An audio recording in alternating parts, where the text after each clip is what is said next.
I read that you had some hesitation before doing this new movie with Elizabeth. So Well, it was at first it was presented to me as an idea of revisiting the character, and I'm not someone who likes to move creatively backward. There has to be a challenge or a reason to make any film, whether it's playing the same character again on stage or in film.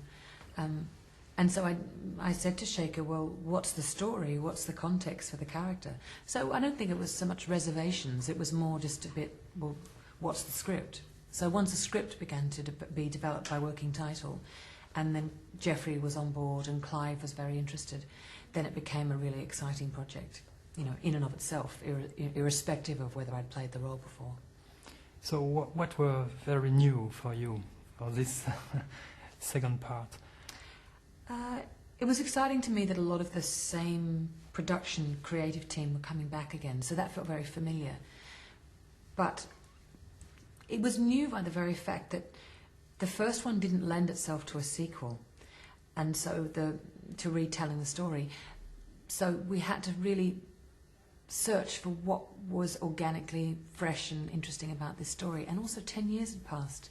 So I think we were all very different people creatively, so the energy on the set felt very different. And about the character of Elizabeth, in the first part she's supposing to be a virgin, and in the second part too, but what was your own interpretation about virginity and with power, political power? There's a really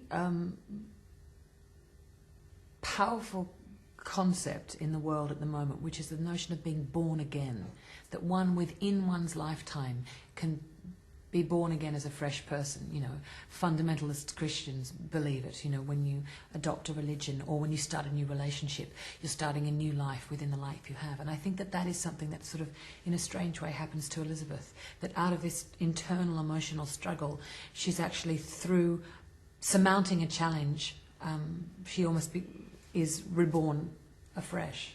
But don't you think she is lying to herself? We all lie to ourselves. Yeah, but in the movie we saw that she has a very special relation with Beth and relate. Mm-hmm. What your interpretation of the intimacy of this character?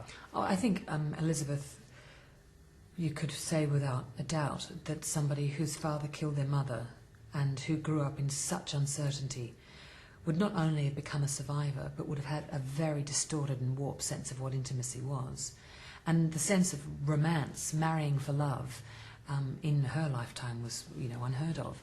So, I mean, I think the relationship she has with the lady-in-waiting is a very unequal relationship in which she's in complete control of. And once Bess and Raleigh fall in love, as the story that we're telling, when that happens, she loses control. And so I think that's when the world, her emotional world, becomes incredibly unstable. Can you talk about your relation with costume and transformation? I was thinking also about Bob Dylan in today's movie, but in Elizabeth you have a very particular transformation of your physique.